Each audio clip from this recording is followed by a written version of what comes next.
Корона тестирањата во казината на југот на државата се вршеле и на 19 декември лани. Една недела подоцна обвинителството отворило предистрага бидејќи во казино не смее ниту да се тестира, ниту да се дава било каква здравствена услуга, ниту пак да се издаде лиценца за такво нешто. Но гевгелиските и дојранските казина тоа го правеле без проблем. Постои сомнеж дека голем дел од грчките казино туристи добивале лажни негативни корона тестови, како што наведе и солунската телевизија Опен.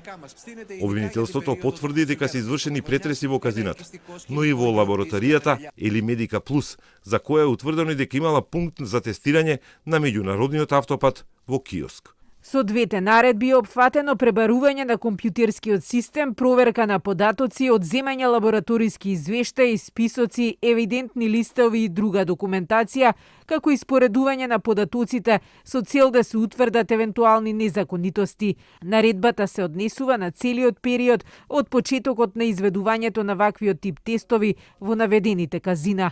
Предметот за Ели Медика Плюс се разгледува во Министерството за здравство и утре се очекува носење на одлука. Дали ќе и биде одземена лиценцата за вршење на корона тестови или пак ќе и остане.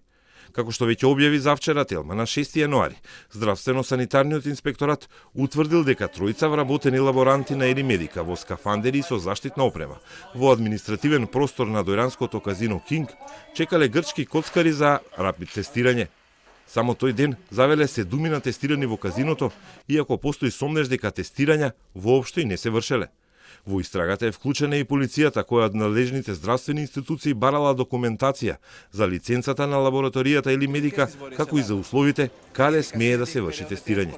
За давање здравствени услуги без дозвола, како што е казино корона тестирање, Законот за здравствена заштита предвидува најмалку 4 години затвор.